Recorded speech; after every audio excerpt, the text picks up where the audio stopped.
Boa noite! Boa noite. Como vai você? Cada vez melhor. E que dia é hoje? É o primeiro dia da minha nova vida. Esse é o cumprimento de todos os encontros do amor exigente. Mas é preciso sentir com sinceridade que o hoje é um presente que recebemos todos os dias para estarmos cada vez melhor. E assim trilharmos pelos caminhos da vida com mais força, fé e alegria. Bem-vindos à Domingueira aí. O Amor Exigente é um programa de ação, de auto e mútuo cuidado, que tem como principais objetivos o desenvolvimento do equilíbrio comportamental, eu diria também emocional, né? E o investimento na prevenção e na qualidade de vida. Aprendemos com este programa que não temos o poder de modificar ninguém, mas temos o poder de modificar a nós mesmos. Afinal, nada muda se a gente não mudar. Certo? Então, quando mudamos a nós mesmos, aqueles que estão à nossa volta são obrigados a se adaptar às nossas mudanças. O amor exigente pode até não acabar com seus problemas, mas com certeza irá impedir que os seus problemas acabem com você. A Domingueira Eco não é uma reunião semanal de partilha. É um encontro de domingo para estudarmos e refletirmos juntos. Este encontro está sendo gravado e o arquivo ficará disponível no site da FEAE, da Federação de Amor Exigente, e também no YouTube. É com você, Rosinha. Boa noite, alegria estar novamente com você. Confesso que semana passada me bateu uma saudade às 19 horas. Ai, gente, cadê as carinhas todas, né? Mas é assim, a gente precisa ir organizando a vida, a nossa vida está voltando aos poucos a uma nova normalidade, né? E a gente, no Amor Exigente, a gente também vai se adaptando. Então, agora a gente vai estar sempre com vocês de 15 em 15 dias, exceto no finalzinho de abril, que a gente vai fazer uma domingueira a mais para não cair no domingo do nosso congresso. Mas isso mais para frente a gente vai voltar a falar com vocês. Então, é com muita alegria que a gente está aqui hoje, novamente se reunindo, vendo essas carinhas todas na telinha. A gente não vê a hora de poder se encontrar, né, e se abraçar no congresso. E vamos começar a nossa domingueira falando antes da nossa captação de recursos. Toda vez que a gente manda para vocês o convite, lá no finalzinho tem um link, que é o link para a gente fazer a nossa doação para a nossa federação. A gente pode doar o valor que a gente quiser, o valor que a gente puder, quando a gente puder. Mas quando a gente doar, é legal a gente mandar um e-mail também lá para a federação, ou então a gente mandar um zap, para que eles saibam que aquele valor que está entrando na conta é uma doação. Vou pedir a Lu para colocar no nosso chat o link da federação. Uai, Rosa, mas você está falando em doar qualquer valor, o Amor Exigente não é de graça? É de graça, mas a gente sabe que a gente tem despesas, né? Esse Zoom, por exemplo, que a gente usa aqui, ele é pago pela federação. A pessoa que depois trabalha lá nossa gravação, que sobe para a nuvem e depois vai para o YouTube, que é o Tiago, também é um colaborador que é pago pela federação. Então, a gente tem uma estrutura básica, né, para a gente poder funcionar. E é muito legal, o Padre Haroldo dizia que a gratidão também passa pelo bolso, né? E passa mesmo. E se a gente parar para pensar o quanto esse amor exigente já doou para a gente, de qualidade de vida, olha, não há nenhum valor, não estou querendo plagiar os cartões de crédito, mas assim, não tem preço, né? Então, gente, hoje com muita alegria a gente vai subir lá para o Nordeste. O pessoal que quando cumprimenta a gente manda um cheiro para a gente, né? Ivoneide, que é da regional lá de Pernambuco, vai estar fazendo a espiritualidade para a gente agora, e depois ela vai apresentar a nossa palestrante especialíssima, que vai estar aqui hoje com a gente, que eu tive a oportunidade de conhecer também pela telinha. E aí, quando ela fez uma apresentação na regional, eu disse, lá mesmo eu falei, você pode estar com a gente numa domingueira? E aí a gente agora está captando o pessoal e está trazendo. Queria aproveitar e dizer para vocês, se vocês tiverem sugestões de pessoas também para a gente trazer para a domingueira, pode trazer aqui, porque o Amor a Gente é muito grande, então a gente não conhece as pessoas, e tem muitas pessoas especiais, vocês também que estão aqui na telinha, muitos já fizeram domingueira, que conhecem pessoas que podem vir aqui estar falando para a gente. E o Amor a Gente é feito de voluntariado, né? Então, boa domingueira para a gente. Ivoneide, pode abrir seu microfone. Então, boa noite a todos e a todas, né? Eu sou Ivoneide, mais uma voluntária do Amor Exigente, né? E minha gratidão ao Amor Exigente, minha gratidão a vocês, meninas aí da regional, do interior do Rio de Janeiro, na pessoa da Rosa e da Luciana, né? Então, eu fiquei incumbida de fazer a espiritualidade. E aí eu vou trazer para vocês uma oração que é para a criança interior, que ela nos diz o seguinte: que eu possa sempre entender e te dar o que você precisa. Que eu possa ser o seu conforto, sua mãe, sua protetora, incentivadora, quando você precisar de apoio. Que eu te lembre todos os dias o quanto você é amada e apreciada e admirada. Que eu te lembre todos os dias que você me basta, assim, exatamente do jeito que você é. Que eu possa te puxar a orelha e educar, ensinar, quando você precisar de correção. Que eu consiga te passar os valores necessários, o senso de compartilhar e agregar. Que eu te passe toda a sabedoria que adquiri ao longo dos anos. Que eu seja capaz de manter o seu olhar da vida puro, inocente e cheio de paixão, vendo novidades no velho, ignorando o tempo e o espaço. Que eu possa te ajudar a curar qualquer ferida que carrega, desta ou de outras vidas, como um band-aid do seu personagem favorito, e muitos beijos e abraços. Que eu seja capaz de te mostrar todos os dias que você não precisa da aprovação de ninguém, que você não precisa que pais, filhos, amigos, marido ou a sociedade te complete e te aceite. Você se basta. Eu te basto. Você me basta. É a única pessoa que verdadeiramente precisa te aceitar, já te aceita e te abraça de corpo e alma. Eu. Então, essa oração é para que a gente olhe, né, para a gente mesmo, que a gente se acolha, que a gente se ame, se cuide dessa criança, né, que temos interiormente, com o mesmo amor que você faria com um filho ou com uma filha sua, né? E essa oração me tocou muito quando eu a ouvi pela primeira vez. Então, que a gente, né, pegue essa nossa criança interior, né, coloque na palma da nossa mão e coloque ela dentro do nosso coração, para que você proteja ela, guardando e amando. Então, era essa a espiritualidade que eu queria trazer para vocês hoje. Então, como eu fiquei também incumbida de apresentar a Conceição de Maria, né? Quer dizer, né, dessa nossa querida voluntária, Conceição de Maria. Segundo ela chegou ao Amor Exigente um pouco antes de começar a pandemia, né? Um pouco antes do lockdown.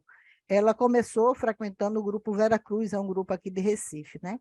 E eu a conheci nas reuniões online, né? E a sua primeira participação no grupo das Graças, que era o grupo que eu coordenava online, foi no dia 9/9/2001.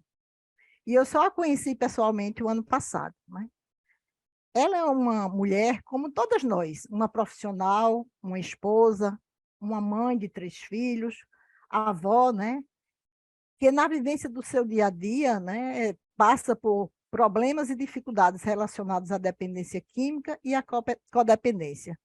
Então, na pessoa dela, eu quero expressar a minha gratidão a todas as voluntárias, né, que deram o seu sim ao Amor Exigente, que deram o seu sim a estar no Andomigueira, né, que abraçaram esse programa que restaura famílias e que salva vidas.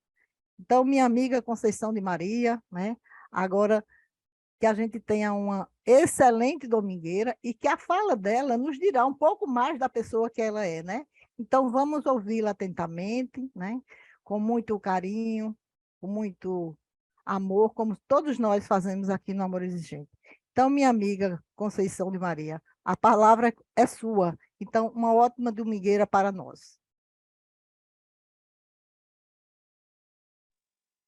Boa noite a todos, todas. É uma honra estar aqui.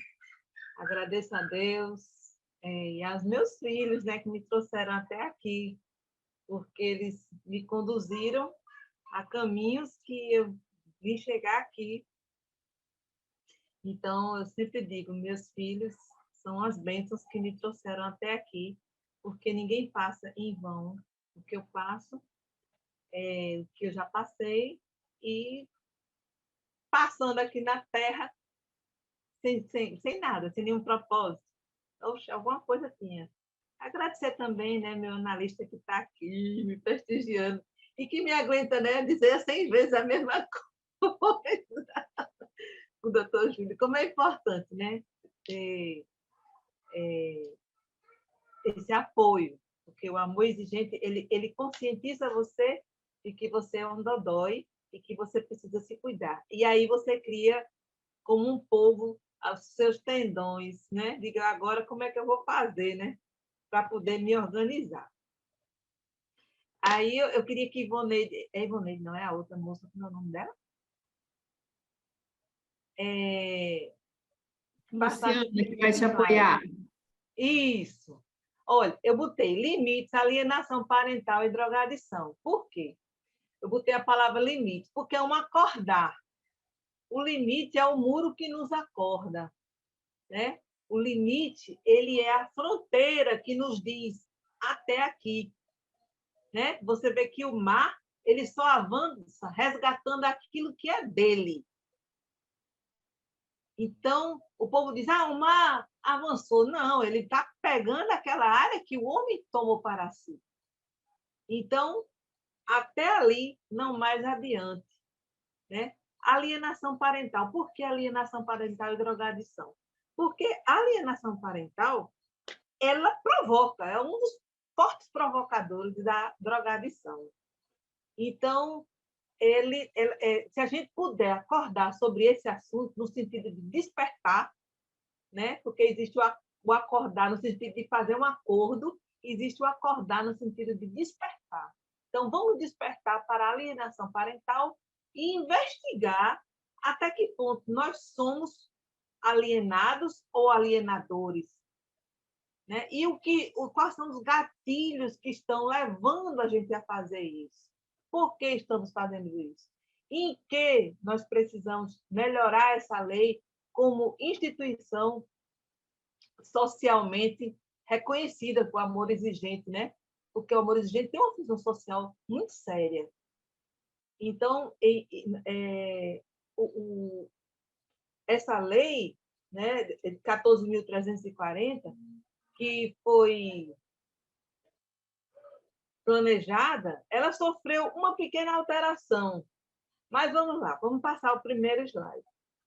Primeiro. Pronto. A alienação parental no âmbito do direito penal e os transtornos de personalidade. Vamos lá. Primeiro, a alienação parental é a lei 14.340, certo?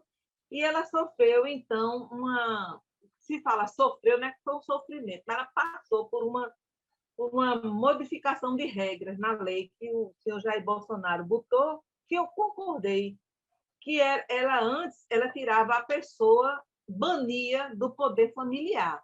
Então, aquele que praticava alienação parental ele ficava banido do poder familiar. Aí ele suspendeu essa máxima e colocou como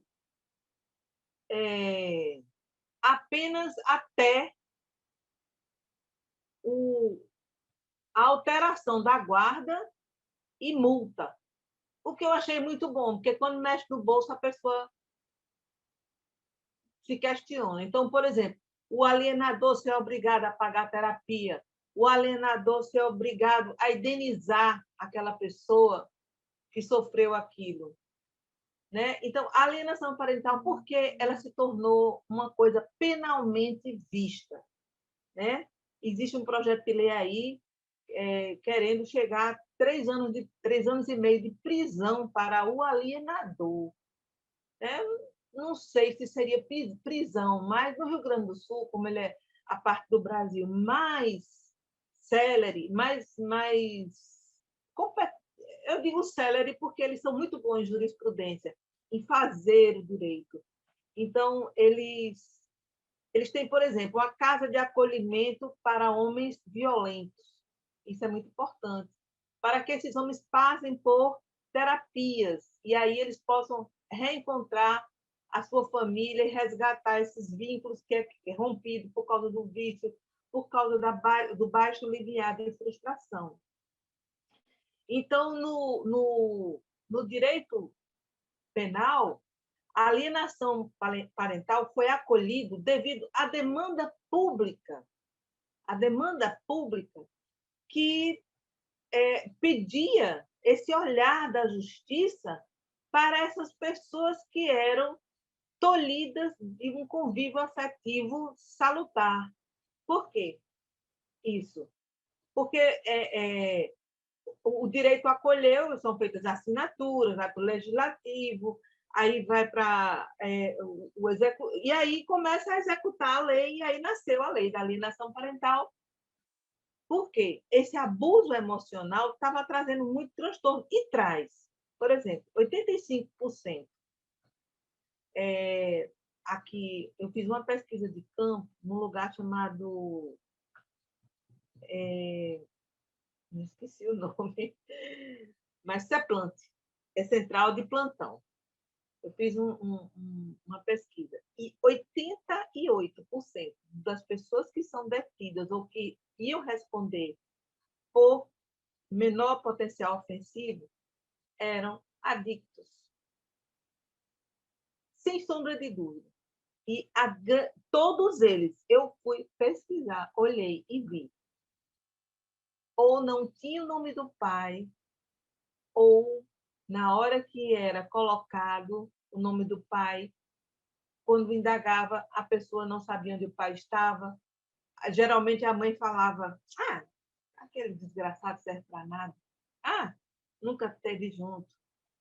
Então, ali, aquele rapaz que cometeu aquele delito, se o escrivão ouviu aquilo naquela hora, imagine o que aquele rapaz já não deve ter ouvido desde a hora que nasceu. Existe, sim, um abandono, uma orfandade paternal muito forte no nosso Brasil. Mas aqui vamos focar na questão da alienação parental. O que é que eu falo desse abandono, né, para um filho? O que é que gera isso? Transtorno de personalidade e suas implicações nos processos de guarda. Nós vimos um dia desse uma menina gritando, porque ele vai me tocar, ele me pega, e ali foi horrível. O que é que faltou ali? Falta assessoria ao judiciário, por exemplo. Psicólogos, psicanalistas, com o olhar jurídico, psicólogo jurídico, psicanalista jurídico, psiquiatra forense, precisa, porque são essas ciências que o juiz se serve, né, de testes, de avaliações, de laudos, de perícias, se serve para saber aonde está acontecendo o abuso.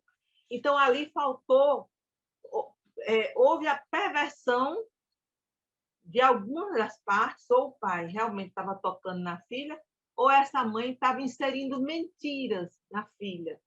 Isso é muito comum na alienação. Tipo, às vezes chega para a criança e diz assim, olha, ele pega no seu braço, olha, ele pode pegar no seu braço, alisar seu braço, cuidado. Aí a criança, e segundo um psicanalista, o Winnicott, desculpa, eu errei o nome, Winnicott, ele fala o seguinte, que o primeiro self que a criança tem é com a mãe. Então, aquilo, quando há um maltrato das memórias infantis, os transtornos de personalidade e suas implicações, elas começam a aparecer. E isso é muito usado nos processos de guarda entre pai e mãe, porque ali o que menos interessa é a criança, o que interessa mais é me vingar de. Aí pega lá a foto da mulher traindo o marido, ou o marido traindo a mulher, aí diz, está vendo, doutor, ele não presta, excelência, ele não vale nada, esse homem nunca foi bom para mim, esse nunca prestou, e não sei o quê. E a criança, que é a mais interessada, fica ali. Ela fica ali inserindo, sendo transtornada, certo? Em implicações futuras por causa de um processo de guarda que não está sendo feito com maturidade. Onde o que é que a criança precisa naquela hora? Amparo, ela precisa ser ouvida, e ali ela não é ouvida. Os adultos gritam e causam o transtorno. Claro que com esses profissionais ladeando, eu defendo muito que haja mais concursos públicos para psicanalista, para psicólogos, para psiquiatras forenses, para que essas equipes entrem dentro dos fóruns e possam mapear todos esses processos ali naquelas perícias, avaliando, entendeu? Avaliando o comportamento de ambos. A assistente social é uma presença super necessária. Então, esses quatro peritos, avaliadores da alma, são extremamente necessários. Extremamente necessários. Essa nova norma que o ex-presidente colocou, suspendendo a questão da autoridade parental, que ficaria totalmente comprometido. A pessoa não existe matrio-poder nem pátrio-poder. Existe o poder familiar. Então, às vezes, o pai briga, porque eu quero que ela não preste, ela não serve, a criança está sendo maltratada, aí eu quero a criança para mim. Não, aí joga na casa da mãe. Joga na casa da mãe. Na verdade, ele não quer a criança, ele quer a briga pela criança. Ele só quer a briga. Então, aí, assegurar a lei ao genitor também a visita assistida, quando se detecta, no caso do alienador, projeções, sejam de infância, se tem perversão, sim, porque a psicanálise ela divide as pessoas, não é que ela divide as pessoas, mas ela divide o comportamento humano entre os neuróticos, psicóticos e os perversos. E o narcísico, o neurótico, é aquele que tem vontade de pular o muro para pegar aquela manga, mas tem o muro, tem a vizinha, tem o pitbull, e ele sabe que não deve pular. O psicótico não está nem aí para o muro. Ele vai lá, pula. E o perverso, ele é capaz de dar um jeito de pegar a manga, mas utilizando um recurso de subtrair sem pedir autorização. Então, o perverso ele pode ser dado a comportamentos narcísicos, a uma falta de respeito profunda pela criança. Isso pode acontecer. E as três principais sequelas da alienação parental eu diria 4, mas as três principais: comer demais ou de menos, drogadição e droga de comportamento, desvio de caráter. Essas três sequelas. Você vê aquela adolescente, às vezes, cínico, sabe? Só chega junto de você para conseguir alguma coisa, porque ele já está inserido na alienação parental e a alienação parental está tomando conta dele de uma forma, sabe? E o que é isso? A filha da vida. E o que é isso? Nada mais é do que uma forma de destratar o outro. Porque as pessoas têm muita dificuldade de atacar o problema sem atacar o outro. Isso é tão importante, aprender a atacar a dificuldade sem atacar o outro.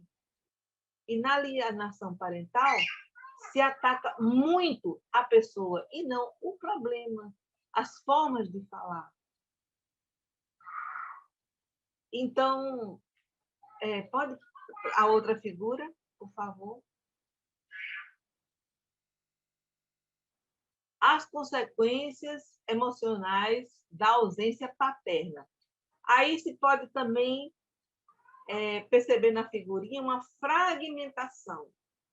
Por quê? Nós somos formados de imagens, voltando ao psicanalista que falou do self. O Vitkoff, eu não estou acertando, mas eu vou lembrar do nome. Ele fala muito sobre essa questão da interação da criança com a maturidade emocional familiar. Então, quando essas ausências paternas, não é o pai que morreu, que está lá na cova, é mais fácil aceitar o pai que morreu, que está lá na cova, do que um pai que foi destruído dentro da mente da criança. Ou uma mãe, ou uma avó, ou uma tia. Aquilo ali tem um peso enorme na vida da criança. É muito... o ódio narcísico, ele faz isso. Ele mata as pessoas. Você vê na figurinha que a figura está sendo esfacelada e a criança está precisando dessa figura. Porque é ela que vai dar a permanência emocional, a ampliação emocional da convivência familiar e social. Então, quando essas ausências são manipuladas, né? A palavra imagem, imagos, do grego, quer dizer aquilo que eu me vejo. Então, o meu espelho é esfacelado, o espelho do meu pai, o espelho da minha mãe. Mesmo aquele pai abusador, claro, Herodes matava crianças, ninguém vai dar um berçário para Herodes tomar conta. Mas aquela criança tem o direito de saber que Herodes era seu pai.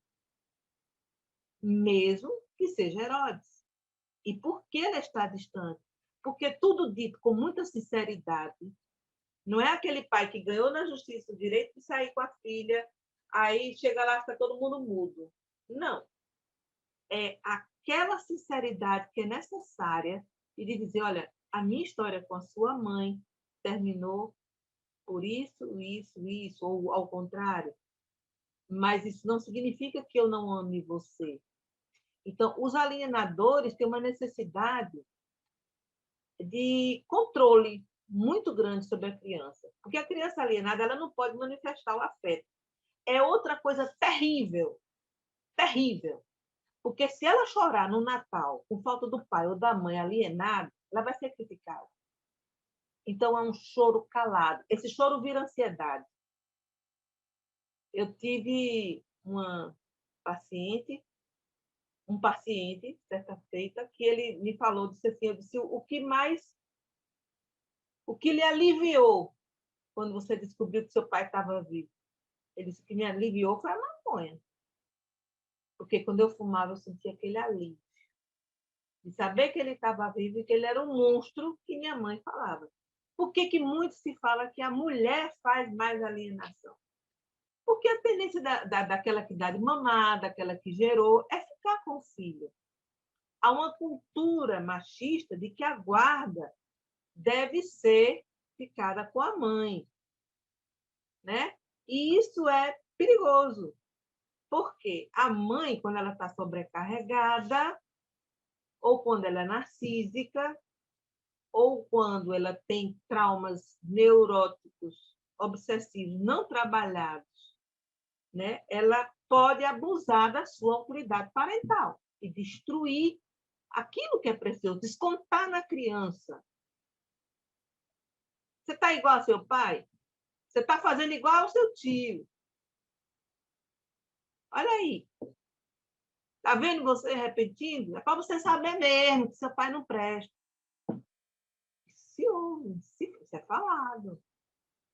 Então, é um crime de tortura, em que a criança não pode se defender, ela não tem culpa do pai ou da mãe ou da avó, ela não tem culpa, mas ela ali começa a criar gatilhos de culpa, que lá na frente ela começa a se desmantelar, se desintegrar. Aí a gente diz, fulano não tem personalidade. Fulano tem personalidade, sim. Todo mundo tem personalidade. Pode ser que não lhe agrade, mas tem. Então, aquela pessoa que se doa demais, como nós, né? Aquela pessoa que arranca os pedaços de si, foi alguém que não pôde falar das suas dores, dos seus horrores, dos seus amores. Ela não pôde amar, ela não pôde ser amada. Pode passar a próxima figurinha. O efeito bumerangue da alienação parental.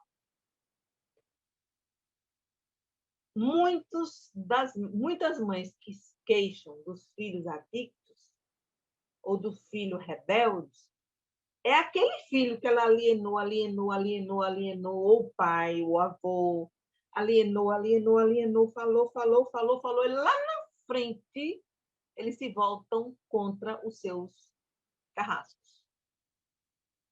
Não fica a síndrome de Estocolmo, não, aquele amor entre sequestrador e vítima, não. Geralmente, eles viram carrascos dos seus alienadores. É muito comum. Mas eu faço tudo, eu dou de tudo. Olhe que maravilha. Mas, no entanto, o principal, que era poder, a expressão afetiva, o sadismo foi praticado quando a criança era impotente para expressar. Ela foi criticada, ela foi banalizada, ela sofreu bullying dentro da própria casa. Aí, a crença do alienador na impunidade, porque geralmente o alienador, ou ele tem duas forças, ou ele que fica, ou ele tem um poder financeiro. Sou eu que lhe sustento. Meu dinheiro, eu ganho muito mais do que seu pai, sou tão incompetente. Sua mãe é incompetente, se não for eu, minha filha, na vida dela. Então, isso aí também chamou a atenção da justiça, o abuso do alienador, que é uma forma de abuso. Assim como o machismo faz com as mulheres também. É uma forma de abuso. Eu ganho mais dinheiro, né? Enquanto que a justiça vê como co-criadores dos bens. Em quais casos a perícia psiquiátrica pode ser indicada? Eu diria em todos. Existem dois testes muito bons a que a Susana Ristoff é submetida, e que é por isso que ela passaria uma luta, porque o laudo psiquiátrico não bate. Agora ela conseguiu a condicional, mas vai se ver, né? É o Z-teste e o Rorschach, que são aplicados. Não tem como a pessoa não mostrar o grau de personalidade, o tipo de sadismo, o tipo de prática nesses testes, e os laudos dos psicanalistas, dos psicólogos, eles permeiam, eles dizem, olha, isso aí trata-se de uma pessoa perversa, não é perversa, não é aquele que chega e dá um beliscãozinho, não. É a perversão, é o transtorno de personalidade. Aquele que é capaz de se utilizar de uma criança e faz dele o seu ouvinte, como se a criança fosse um pai de santo, sacerdote, pastor, padre. Aí faz o confessionário.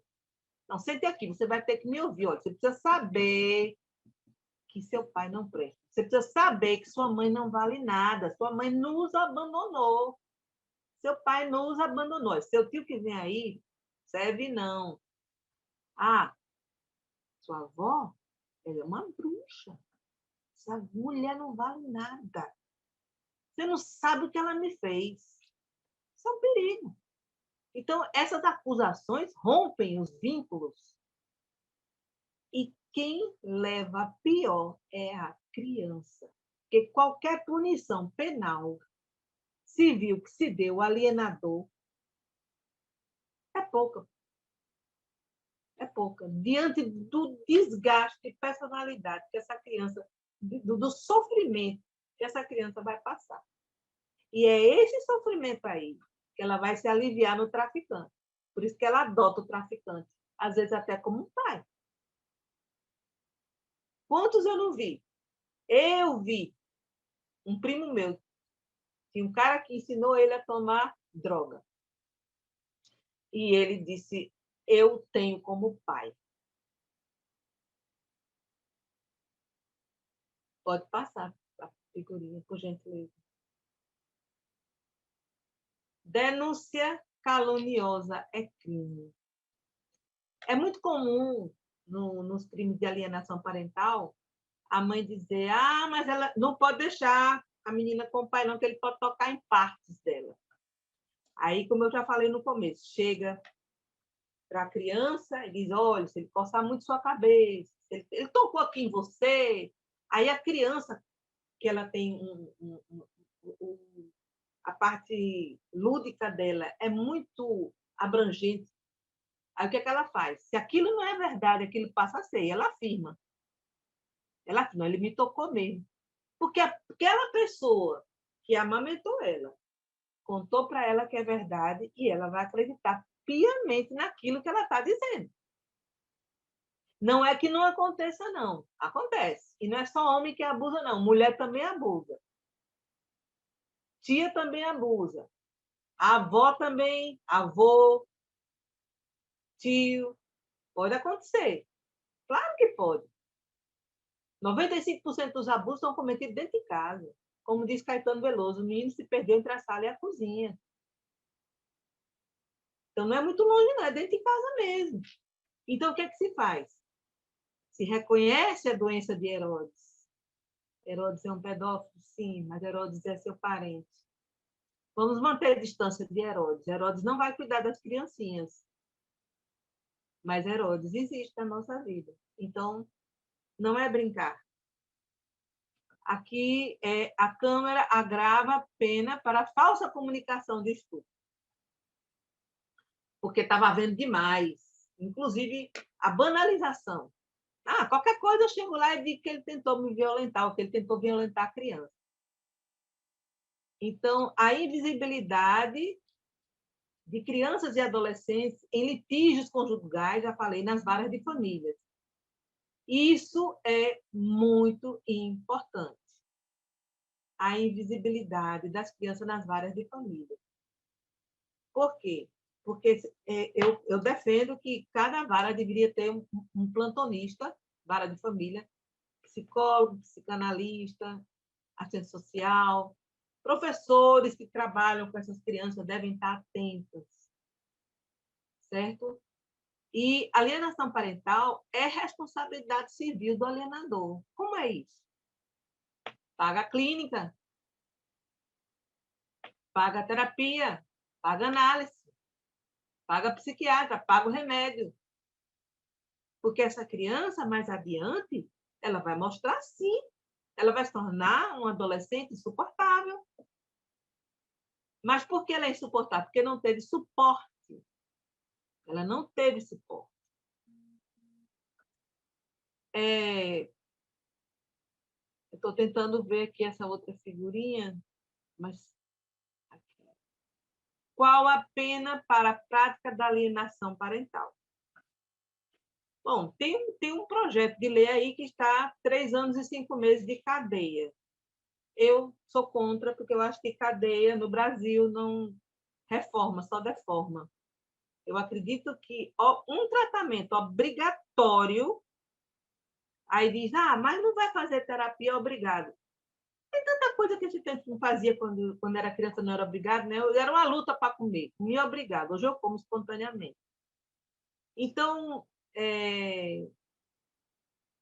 Tanta coisa. Eu não gostava de tomar banho. Eu era obrigada a tomar banho. E hoje, graças a Deus, tomo banho. Eu não gostava de pentear cabelo. Detestava. Hoje eu pentei meu cabelo. Então, aquela postura que o alienador não sabe ter, a lei pode ensinar ele a ter. Por que não? Ele precisa. A ampliação do regime de convivência familiar com genitor alienado ou a inversão. Né? Por exemplo, o alienado, às vezes, toma uma posição de silêncio. Eu comparo isso a aquelas mulheres que chegaram para Salomão, né? E disseram assim, olha, está aqui o nosso filho. Parta. Não, parta não. Perdão. Como é? Não é meu. Aí uma dizia, é meu, é meu, é meu, é meu. E aí até que Salomão disse, ó, vou partir no meio. Aí que era a mãe legítima falou, não, toma. Na alienação, ele tem que fazer o contrário. Ele não tem que entregar a criança. O alienado tem que lutar pela guarda. Tem que lutar. Agora, lutar com sabedoria. Não deixar faltar a pensão, conquistar, ir às reuniões de pais e mestres, fazer todo aquele cerco em paz, não falar mal da pessoa que está com a criança, elogiar. Ou seja, tem que haver um comportamento pacifista. Porque a própria criança, quando vai desenvolvendo, tornando adolescente, jovem, ela vai fazer comparações. Ela vai falar mal do meu pai, mas ele não faltava uma reunião de pais e mestres. Falando mal do meu pai, mas ele ia comigo comprar o material escolar. Ele sempre chegou lá. Ele sempre esteve presente. Ele nunca se esquivou. Ele não vai fazer feita a mulher que diz, não entrego a criança. Não, ele vai fazer questão. Só que criança não é objeto. Certo? Criança precisa manter a sua integridade física e psicológica. Então, meu filho tem que ser ouvido, a criança tem que ser ouvida. Você quer ficar com quem? Eu quero ficar com a minha mãe. Tudo bem. Então, eu vou te visitar. Eu vou atender as suas necessidades afetivas. Nós vamos à pracinha. E é assim. E é assim que vai ser feito. É importante também que as avós que ficam com as crianças não façam delas seu inconveniente depositário de lamúrias. Né? Vamos passar a próxima figurinha. Não há uma família perfeita, mas há uma família feita por você. Faça a diferença, seja a diferença. Pessoas manipuladoras não se questionam. Elas não se perguntam se o problema pode estar nela. Sempre dizem que o problema está no outro. Você pode abrir a boca e reclamar, ou abrir a mente e aprender. O dia será o mesmo. Então, aqui nós temos a jornada sobre aprender a amar. Essa criança que tornou-se um jovem adicto, ele vai ter que fazer o caminho de volta. Ele vai fazer o caminho de volta. Qual o caminho de volta? Aceitar que não há uma família perfeita. Aceitar que aquela pessoa nunca vai mudar. O alienador pode nunca mudar. Pode ser uma perversa ou um perverso. Certo? E nunca mudar. Nunca mudar.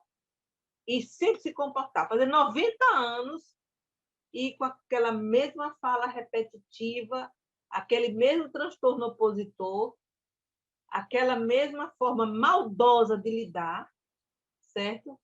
E eu escutei isso de um filho meu, ele disse para uma alienadora na minha família, e eu achei muito interessante e inteligente quando ele disse, eu deixo a droga, mas você não vai deixar esse costume.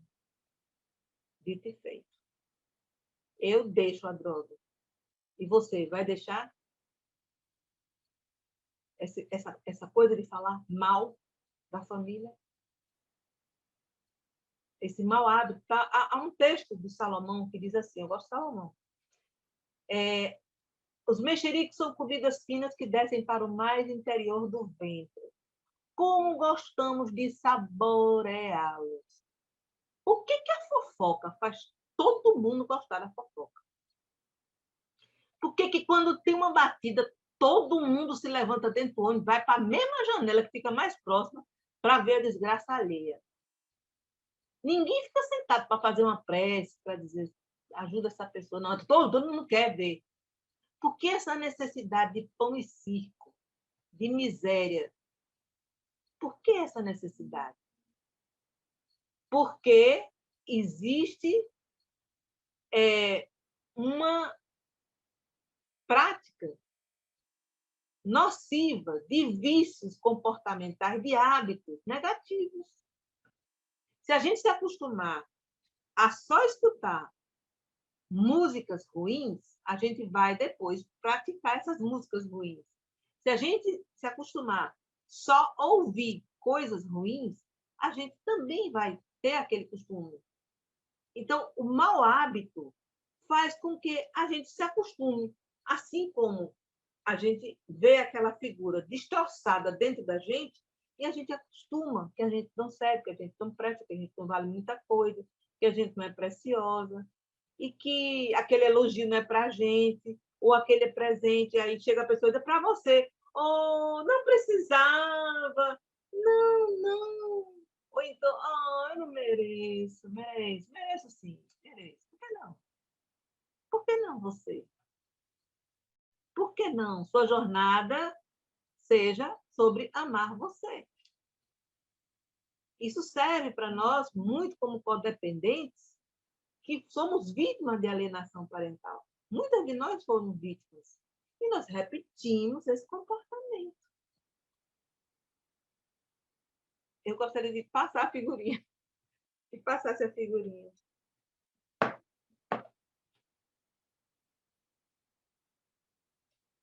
O sábio disse, nunca use a vingança, sente-se e espera. Aqueles que fazem o mal acabam se destruindo sozinhos. Mas é uma verdade.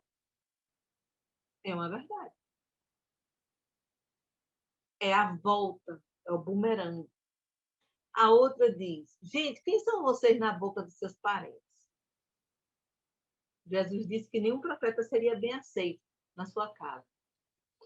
Então, quando a gente diz verdades, geralmente ou não estão preparados para ouvir, ou não gostam de ouvir, ou não querem ouvir.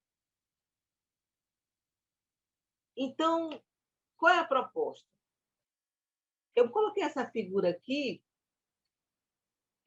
feliz aquele que deixa o outro, deixa uma marca bonita na alma do outro. Isso é o oposto da alienação. Quais as marcas que você deixou no seu filho que você pode modificar? Vamos supor, o filho já está grande, já fez a alienação, já aconteceu a alienação, você não sabia nem que estava errando. Aí o que você pode fazer? Sentar com ele e dizer, olha, me perdoa porque eu fiz aquilo.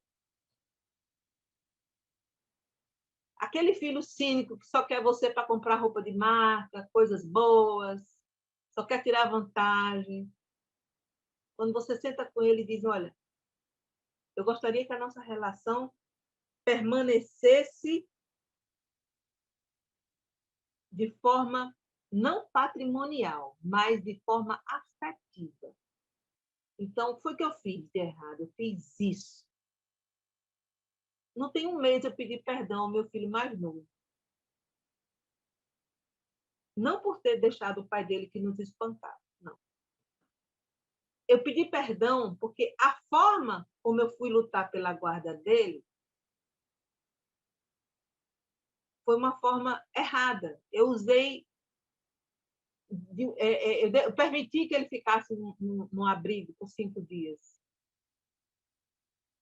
E eu sei que aquilo machucou muito ele. Então, foi o que eu fiz. Eu sentei com ele e pedi perdão. Eu quero que você me perdoe, porque a mãe errou. Me perdoe. E ele disse, relaxa, mãe, está perdoado. Eu entendi. Eu disse, mas eu precisava ouvir isso. E eu coloquei essa plantinha aí, aqui no Nordeste, chama-se, aqui em Recife, se chama Mãe de Milhares. porque ela cresce muito. E ela cresce. Ela cria muito, fica aquela planta assim, mas com muito. E eu comparei isso às marcas que a gente pode deixar, a gente pode crescer, né? Não só como amor exigente, mas permanecendo na vida do outro, alterando a nossa forma de não violência na nossa fala, praticar a não violência, né? Não é o sim retardamento, mas é a não violência, né?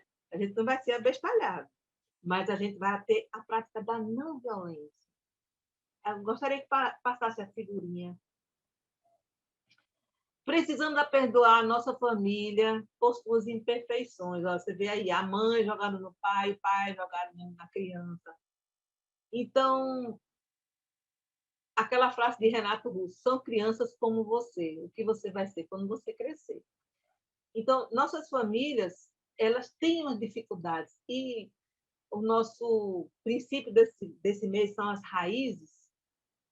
Então, as raízes é a aceitação das nossas dificuldades. Né? Eu estava falando com uma mãezinha que ela tem 8 filhos esquizofrênicos. 8, somente 8. 8 filhos esquizofrênicos. E ela estava me dizendo assim, eu não sei como eu não enlouqueci. Eu disse, não enlouqueceu não, ao contrário, passou no concurso, tem ajudado, dividiu a sua casa, cada um mora num lugarzinho. Eles são medicados e você ajuda todos. Eles já sabem se virar sem você. E precisamos aprender a perdoar nossa família por suas imperfeições. Isso é uma... Aí diz, mas eu perdoar aquela safada daquela mãe, aquele safado daquele pai, porque o linguajar é esse. Sim, é perdoar sim. Porque a sua vida não anda enquanto você não fizer as pazes com suas raízes. Aí você pode até ter sucesso financeiro, você pode ter muito sucesso, mas enquanto você não faz as pazes, certo? Com esse pessoal, quando você não avalia e você não dá qualidade à sua experiência de estar no mundo, né? Uma coisa assim que eu vou dizer, com todo respeito, uma vez eu cheguei para o meu filho e disse, você tinha que me dar mais atenção, narcisicamente eu falei, né? Porque você morou na minha barriga. Aí ele virou para mim e disse, também morei no ovo do meu pai. Eu achei tão interessante isso, eu dei uma gargalhada e disse, é verdade. Ele disse, eu também estava lá. Você não pode pensar só que eu estava na sua barriga, eu também estava no ovo do meu pai. Eu achei assim, a priori grosseiro, mas depois eu disse, é verdade. Então, se essas duas partes, você não existiria. É verdade, você não está certo, fulaninha. Então, não permite, os 4 conselhos que eu dou, que eu escolhi para o alienado. Mas não permite que te usem. Ame, mas não deixe que abusem do seu coração. Confie, mas não seja ingênuo. Escute, mas não perca a sua voz. Porque o alienado, ele se torna depressivo. Então, ele tem uma tendência, ó, filho, todo mundo, você pode? Posso. É essa pessoa que não tem limites. Ou então, quando vai para a rua, se droga, não tem limites, entra numa compulsão, porque a inversão dos espelhos, do selfie dele, ficaram todos comprometidos. A vida fica mais leve quando você decide não ficar mais triste. Isso me lembra o que está escrito lá na parede de Berlim, ali onde os judeus foram no muro de Berlim, na Varsóvia. Nos guetos, um garotinho escreveu, amanhã eu fico triste, hoje não. Então, eu não vou realizar a minha vida pelas decisões dos outros. eu não vou fazer a minha vida pela decisão dos outros. Certo? Então, Freud costumava dizer, o que você vai fazer do que fizeram, o que deram para você? O que você vai fazer? Né? Fizeram tudo errado, mas o que eu vou fazer? Eu me lembro que uma das casas que, quando eu estava casada com meu ex-marido, nós chegamos lá, nós compramos o terreno e a casa era toda depredada. E eu achei muito inteligente da parte dele, quando eu disse, e agora, o que a gente vai fazer com isso? Ele disse, com isso, nada. Não tem muita coisa para fazer, mas o que eu vou fazer depois disso, você vai ver. Ele construiu uma linda casa. Não podemos viver em paz porque, devido ao comportamento, às ressalvas difíceis dele, difíceis, até porque ele tem sob o ponto de vista neurológico, eu percebo que ele tem dificuldades. Ele tem dificuldades, né? Porque nós somos também a nossa parte neurológica, nós somos também a nossa psique, ela é totalmente formatada pela parte neurológica. Então, como ele tinha aquelas manias de perseguição, aquelas outras coisas, então para ele era fácil construir, ele era um bandeirante, mas afetivamente ele estava assim bem a desejar. E isso fazia com que ele entrasse em conflito, e isso entrava a questão da adicção. Era muito forte, porque ele não sabia como amortecer isso. Né? E ele tinha muitas qualidades, mas impossível o convívio, mesmo com tantas qualidades. Então, é muito importante que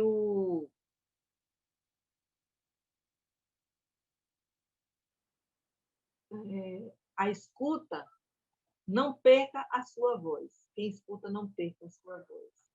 Pode passar. Pronto. Há pessoas que serão sempre importantes, com ou sem conversas diárias. Não adianta matar a convivência, porque sempre aquela criança vai ficar. Como seria? Eu fico pensando nas pessoas que vão em bancos, óvulos, esperma, vão lá pegar para fecundar, para uma mãe de aluguel. Né? E essa criança não tem direito a conhecer essa mãe? Hã? Não conhecer esse pai? Existe um projeto já aqui no Brasil chamado Origens. Né?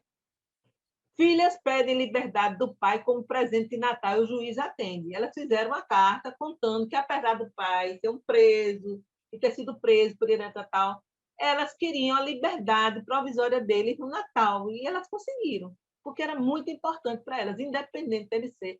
Fica aqui registrado que os presos também têm direito a verem os seus filhos e serem amados. Olha aqui, Jesus, Maria e José. Deus não abre mão de figuras parentais. Ele podia muito bem, né? Vir em forma de anjo, dizer, olha aqui, esse é meu filho Jesus, mas ele não abriu mão. Olha aqui, Maria, mãe, José, pai. Deus não abre mão de figuras parentais. Tanto é que ele deu um pai a Jesus e deu uma mãe. Ele gostou que Jesus fizesse selfie dele, que ele mamasse, que ele provasse de um ventre, que ele tivesse um pai, que ele recebesse limites, que ele tivesse uma construção de personalidade. Pode passar outra figurinha. A cura é a aceitação da mudança. Nossas dores iniciam quando queremos que as coisas estejam sob nosso controle. O alienador ele gosta de ter o controle. Precisamos enfrentar e fundo e entender que está, de fato, causando sofrimento para que possamos resolvê-lo. Quando você busca atalhos para não sofrer, é onde o sofrimento só aumenta. É quando você não procura um bom terapeuta, um bom analista, quando não procura, quando fica adiando, só acredita que o corte dói quando sangra, quando o sangue sai, mas quando a alma está toda retalhada, fica criando atalhos e desculpas e não vai se cuidar. Esse é um grande problema. Pode passar outra figurinha. Sua tarefa não é curar pessoas tóxicas, sua tarefa é curar em você o que te conecta com elas. Certo? E aqui vai sugestões. Aqui uma coisa da Constituição que diz que ninguém será submetido a tortura nem a tratamento ou castigo cruel, desumano ou degradante. Cresceu sendo ouvido falar mal do pai ou da mãe, isso é um castigo, viu? Degradante ainda mais. Então, cuide bem dos seus pensamentos e não seja prisioneiro do seu passado. Porque o passado foi algo que eu vivi, ele não é uma sentença para o resto da vida, não. O que você vai fazer com ele, a sua capacidade de resiliência não deve permitir que esse passado seja uma sentença. Pode passar a próxima figurinha. Esse aqui, olha lá. Essa sua avó é uma bruxa, menina. Olha lá a criança ouvindo. Isso é a cartilha de alienação parental que está para todo o Brasil. Eu peguei as figurinhas. Olha aqui, ó. Ela enchendo a cabeça da criança de que aquela avó é uma bruxa, os pais brigando, só são figurinhas, né? E a criança pedindo, olha, deixa a gente existir. Deixa a gente existir. Aí eu estou falando muito de criança, porque nossos desafios são crianças grandes, irresponsáveis. Eles são. Pode passar. Esse aí que eu sou fã dele, incondicional, Martin Luther King. Não permita que nenhum homem... peraí, porque tem uma pessoa aqui. Não permita que nenhum homem o faça descer tão baixo a ponto de sentir o outro. É quando o outro exerce o controle sobre mim. Então, o outro vai determinar. E aqui o Osho, né? O Osho, ele fala o seguinte: quando você vê uma flor, não arranque, não, deixa ele lá.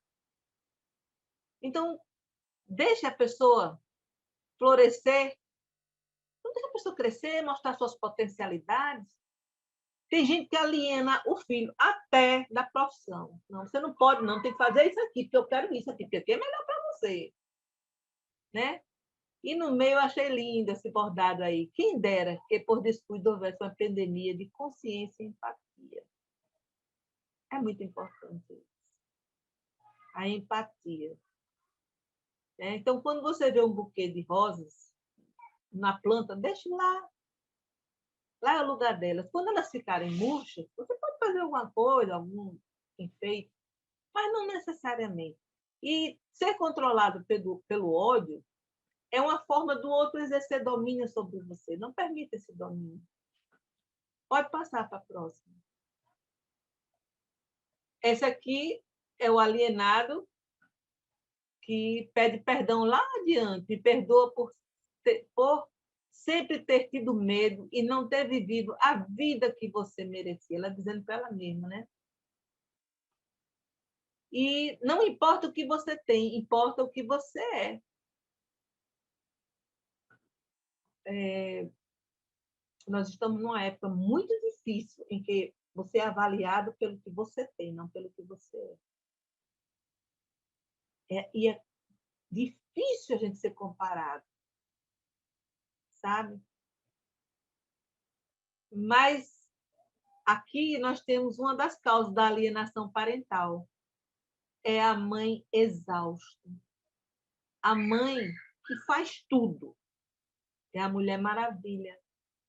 Ela também pode fazer desabafos sem ser uma narcísica, simplesmente pela exaustão. Aí é caso dela também procurar o judiciário e dividir com o digníssimo marido ou vice-versa, se for o marido, às suas exaustões, né? Dizem que a mulher começa a praticar alienação parental quando está grávida, quando ela começa a se sentir sozinha. Então, olhar para si agora e não deixar que aquilo que foi dito das pessoas que você tanto quis amar destrua quem você pode ser. Certo? Tem mais alguma figurinha? Aqui, as vítimas de alienação parental estão sendo mais sujeitas ao alcoolismo, alerta essa pesquisadora. Isso aqui foi o Senado que colocou que as vítimas de alienação parental são mais propensas ao uso de álcool, de drogas e mais suscetíveis a distúrbio psicológico. O alerta da pesquisadora Esmeralda Roberta de Souza Lima, que participou da audiência de Comissão de Direitos Humanos presidida pelo senador Paulo Paim. Então, não é só um alerta meu, é um alerta geral. Nós temos que andar com isso, porque a Espanha está anos-luz adiante da gente, já com isso resolvido. Pelo menos esse problema. Pode passar. O filho alienado, olha aí, a alienação parental é uma droga, e o genitor alienante é o ópio dos filhos alienados. O alienado parece um drogado. Ele começa a ter comportamento parecido com um drogado. Dali para ele achar alguém que ofereça um tolo. Então, alienação parental é uma droga e o genitor alienante é o ópio dos filhos alienados. Digo isso sem dúvida. E se o filho tiver o organismo propenso, então é sopa no mel, infelizmente. Pode passar? Tudo passa, tudo muda.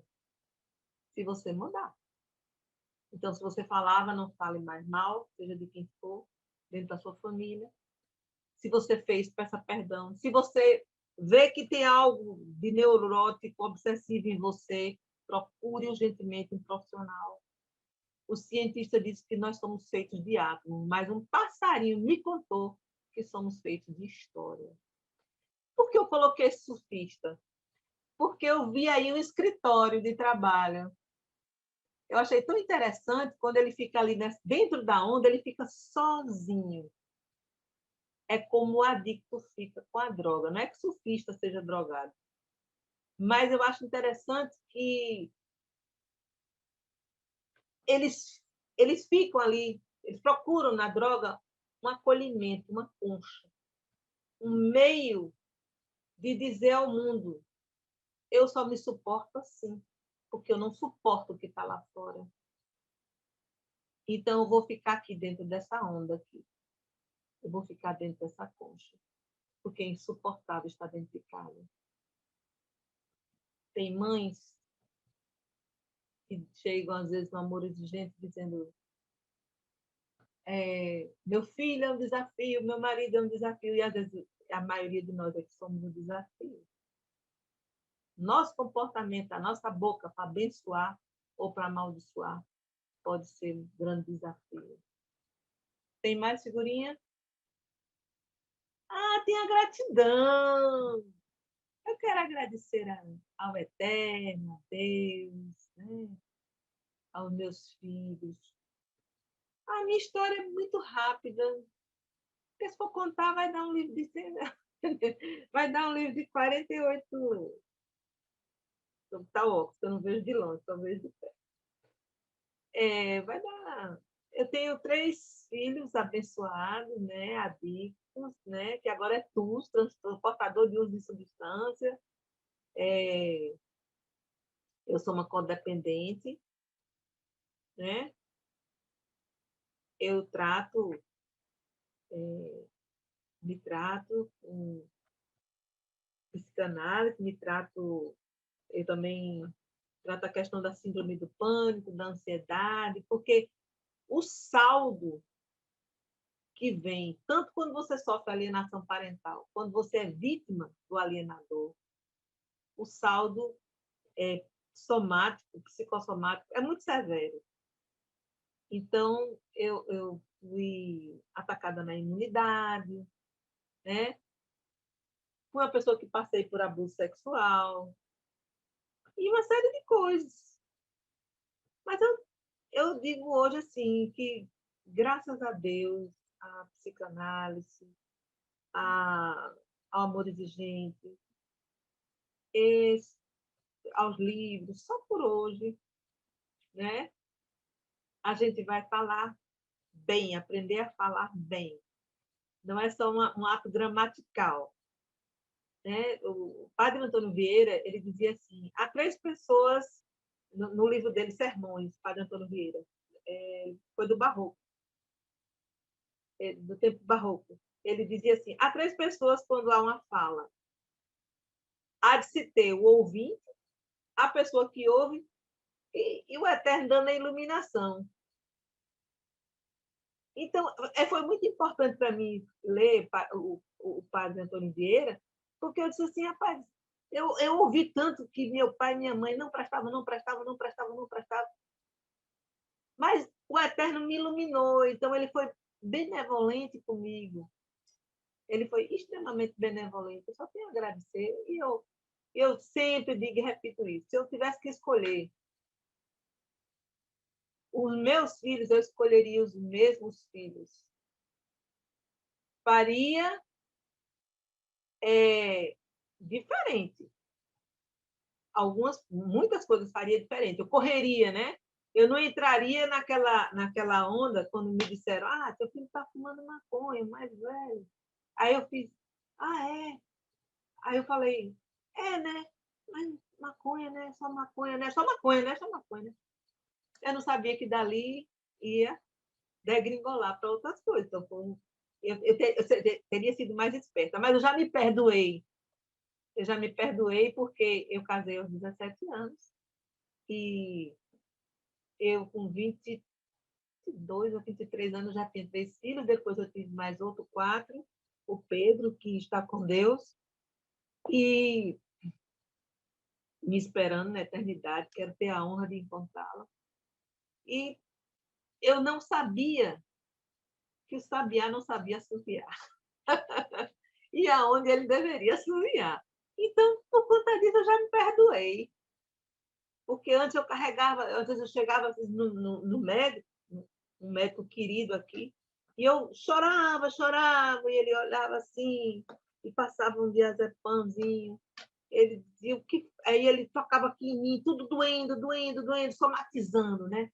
Eu dizia, doutor, em que momento eu não estive naquela hora que ele pegou a droga, eu não sabia. E depois foi o outro, como foi que aconteceu isso? Mas depois eu entendi que tudo tem um propósito.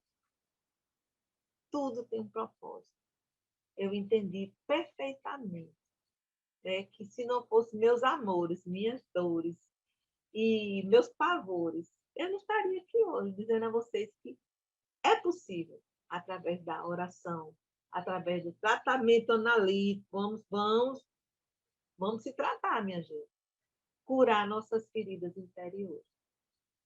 E tenho dito. Gratidão, gratidão, gratidão. Eu vou fazer a pergunta porque a gente precisa daquele pedacinho para gravação, mas praticamente você, nesse finalzinho, já se colocou. Então, a pergunta é, se você fosse contar para alguém que não está presente em até 2 minutos como foi sua palestra, o que você diria para essa pessoa? Minha palestra foi esclarecedora, a busca foi esclarecer sobre alienação parental e pedir a você que veja tudo aqui que foi feito com muito carinho, para que você não repita se você está fazendo, ou se você foi vítima, que você se trate e que você, se você olhar para o alienador, olhe como uma pessoa que tem uma patologia, que é um doente, que é uma pessoa que eu não sei qual foi o gatilho dele, mas de alguma forma ele precisa de amparo. Ele precisa de amparo. Como você também precisa se cuidar e não permitir que você se degrina como pessoa e como você não deixe de viver o melhor da vida por causa da alienação.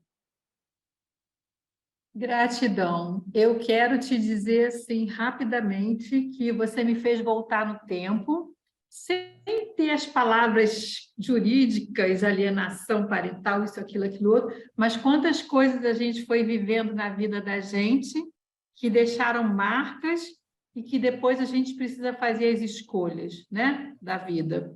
Então, eu aprendi que não existe ex-pai, ex-mãe, ex-filho, né?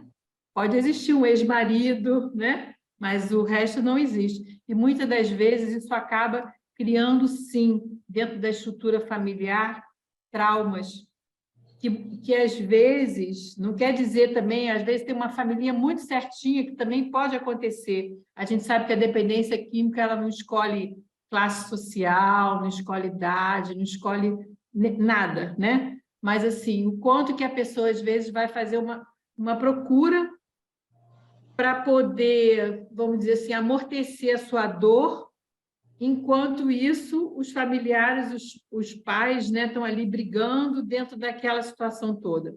Eu vivi isso 2 vezes na minha vida, porque os meus pais se separaram, eu tinha 14 anos, e eu botei na minha cabeça que eu ia ficar casada para sempre. E o meu sonho era passear velhinha de mão dada com o pai dos meus filhos, numa praia que tem aqui perto da minha casa. Olha como é que meu sonho era tão pequeno. E daí eu me vejo tudo acontecendo novamente na minha vida, né? E eu me separando. E eu aprendi dentro do amor exigente, sou muito grata, que eu consegui olhar para o pai dos meus filhos, tentando buscar o que ele podia dar, não o que a gente queria receber, né?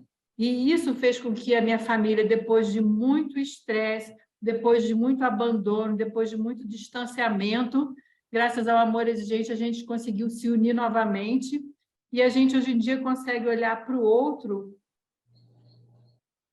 de uma forma, assim, amorosa, vendo que, assim, ele só pode dar aquilo, ele não pode dar além. Mas aquilo que ele dá é muito, porque é o que está faltando para preencher esse pedacinho aqui. Foi linda a sua fala. Confesso que no início eu fiquei meio perdida. Enquanto tu falava, eu fui ler sobre alienação parental. Aí vi que começou desde 2016, ficou um tempão para ser votado, né? Aí depois passou pelos deputados, eles votaram, e aí acabou sendo assinado. E eu vejo assim que a gente precisa ter, sim, as coisas mudando. Começou com um paizinho, que ele foi simplesmente não permitiram, a mãe não permitia para punir, já que você não quer viver comigo, então você não vê suas 2 filhas. Aí ele, não. Aí ele começou a juntar assinaturas e aí formou um mutirão e isso virou uma bola de neve e chegou ao judiciário. Isso. Agora, o que eu vejo também é que a gente precisa também ter uma base de políticas públicas que possam estar chegando junto. Assistentes sociais, psicólogos, né? Toda essa base para poder estar ali analisando as situações, para ver o que realmente é, o que não é, porque às vezes a pessoa leva muito aquilo, não só faz a cabeça da criança, bota o medo, né, na criança, como também assim faz daquilo um castelo de mentira e às vezes consegue convencer. Quantas crianças a gente vê elas indo para o juiz dizendo eu quero ficar com fulano, mas ela não quer nada daquilo, só que ela tem medo de dizer a verdade, né? Então, que a gente possa ter essa política pública atuante e para que as crianças não sofram mais, né? Para que essa coisa realmente se estanque. E assim, a possibilidade de você trazer para a gente também refletir, né? Dentro desse processo todo. Eu não sei se dá tempo para a gente abrir para perguntas, mas eu vou deixar aqui uma frasezinha que você trouxe para a gente que diz: não há uma família perfeita, mas há uma feita por você. Então, faça a diferença. E é isso que a gente precisa. O que passou, você trouxe um monte de ensinamento. O que passou, a gente não vai mais fazer voltar, né? Mas daqui para frente, dentro da minha responsabilidade enquanto ser humano e do que eu já sei, o que eu absorvi, o que eu posso fazer de diferença, né? Uma das frases de Freud é: qual a sua responsabilidade no caos que você está inserido? Qual é a sua responsabilidade? E é justamente isso que a adicção faz, é tirar ele da responsabilidade, porque ele está tão ansioso, a alienação causa tanta ansiedade, que ele vai se sedar. Ele vai se sedar. Não é que só os alienados se droguem, não. Mas existe uma forte probabilidade. Muita gratidão. Eu não sei se a gente vai ter tempo para perguntas. Estou passando agora para a Cacilda, para a Lu, para elas me ajudarem antes da gente divulgar o nosso finalzinho aqui, a nossa próxima domingueira. Ô Conceição, acho que a palavra-chave da tua fala hoje foi realmente a que você disse nesse final, esclarecimento. Foi esclarecedora a tua fala. Eu acredito que muitos de nós, talvez 100% dos presentes, tinham dúvidas em relação a tudo que você falou, se não tudo, mas muita coisa que você falou realmente foi de um esclarecimento incrível. E eu, particularmente, tenho muito que te agradecer a esse respeito. Tem alguns comentários elogiando, parabenizando, mas tem uma pessoa, Ana Sueli, que pergunta, penso até que você já respondeu, e quando foi você que fez a alienação com o filho, como corrigir? É uma pergunta que a Ana Sueli coloca aqui no chat. Ah, muito boa. Sim. Humildade e sinceridade. Não tem coisa melhor para quebrar cinismos de filhos e comportamentos opositores, né? Quando uma das coisas, quando ele disse assim, ele queria uma coisa, compra moto, não compra moto, compra moto, não compra moto. Eu gritava, ele gritava. Aí ele perguntou, mas por que você não quer? Porque eu te amo. Eu tenho medo de te perder. Eu não quero ver teu pedaço na rua. Porque você aí vai me despedaçar. Só porque eu te amo. É porque eu te amo. Aí ele sentou-se. Certo. Aí foi quando eu cheguei para ele, meu filho, eu preciso falar uma coisa para você. Aqueles 5 dias que você ficou naquele abrigo, por causa das minhas brigas com seu pai. Porque eu não queria que você bebesse, porque eu não queria que você usasse droga, porque eu não queria tanta coisa. E eu fui tão radical, eu fui tão errada com você. Olha, minha filha, eu não durmo pensando nas suas noites ali. Me perdoa. Porque a criança, o adolescente, o jovem, ele percebe a sua sinceridade. Principalmente o adicto, eles são extremamente inteligentes. Então, você chega para ele com humildade, fale com sinceridade da alma, diga. Você não vai perder o seu status quo de mãe ou de pai. Não. Você não vai abrir um portal para a libertinagem, não. Você vai mostrar que você erra, que você se arrepende, que você muda. Você tem que passar por essa etapa, dizer, olha, eu errei, eu me arrependi, e eu estou mudando porque eu lhe quero bem, porque você é importante para mim, e principalmente porque eu tenho a necessidade de que você seja o espelho da minha alma.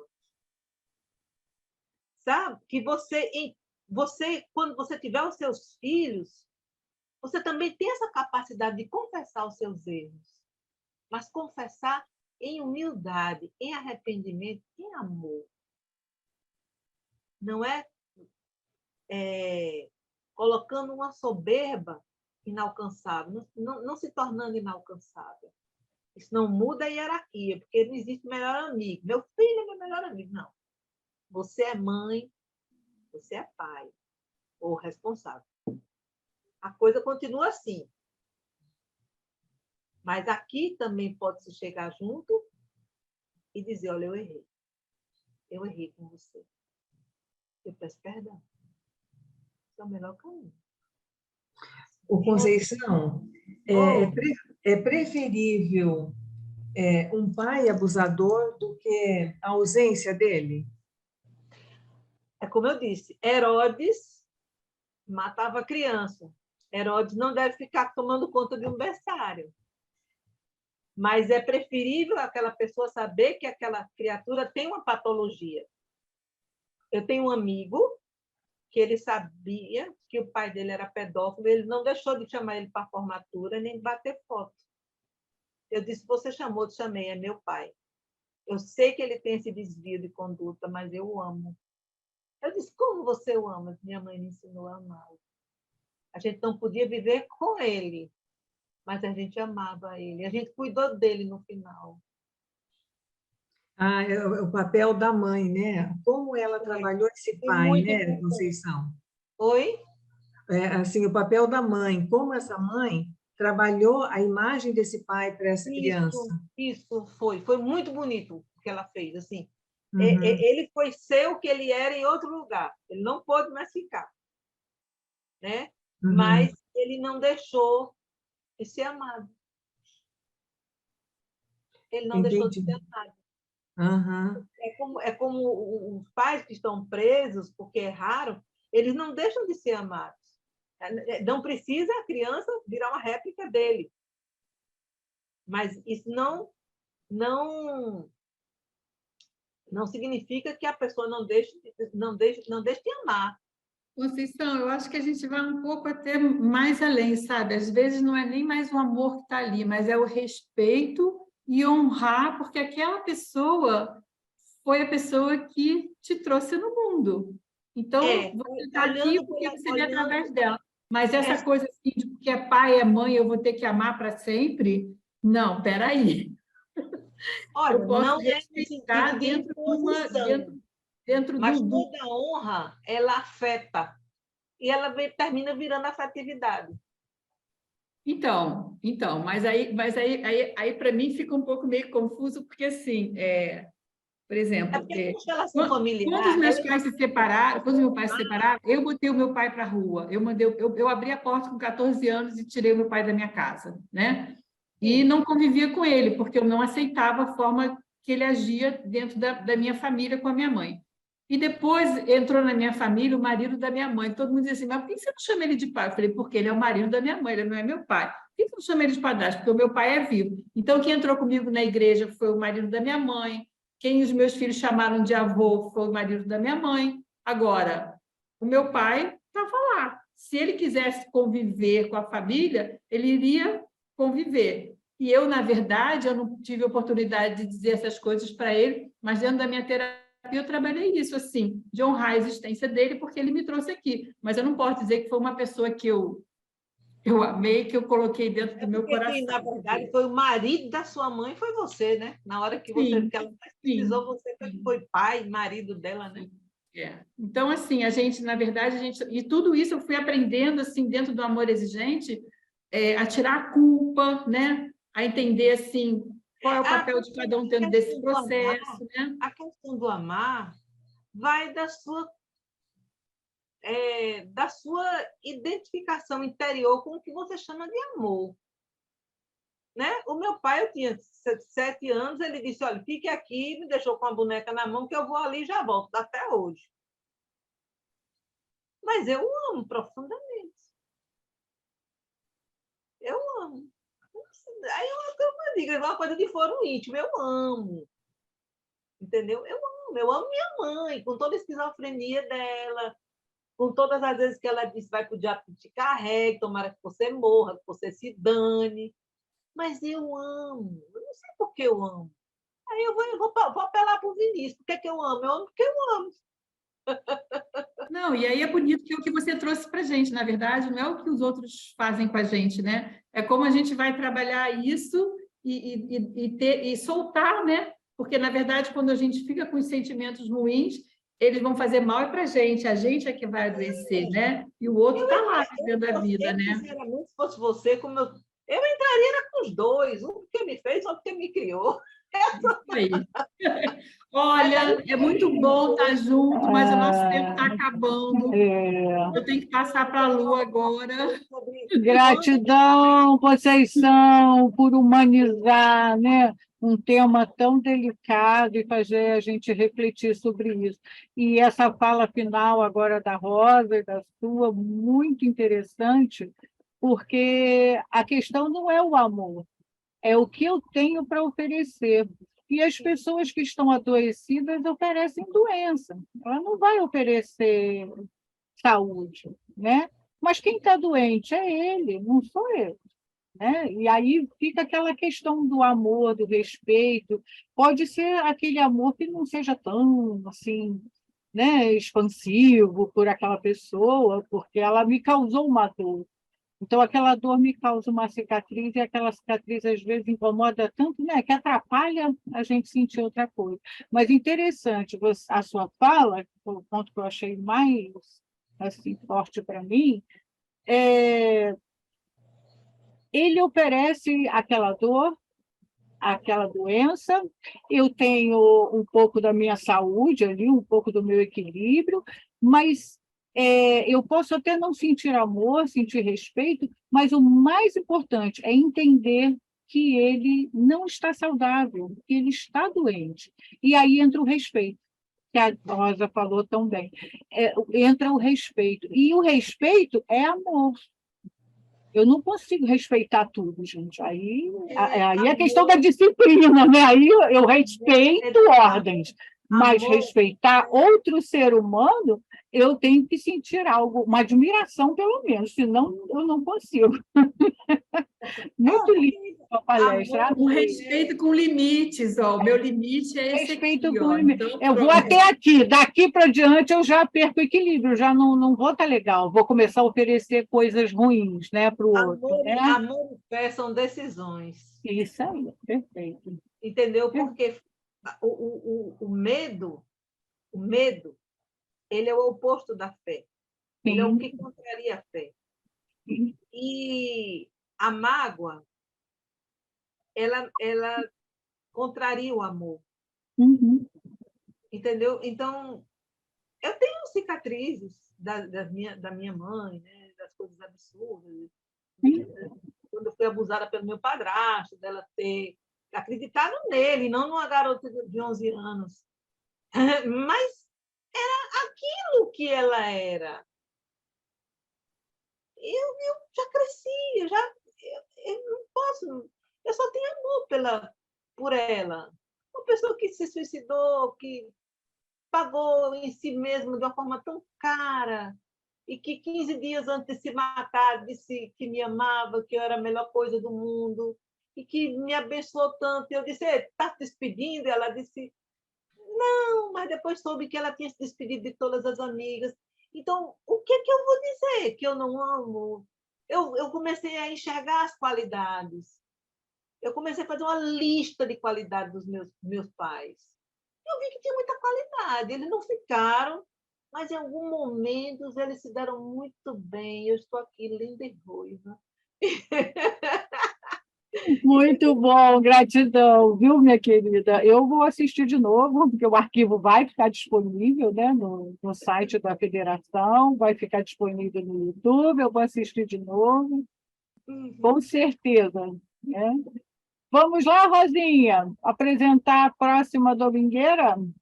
Daqui a 15 dias a gente se vê novamente.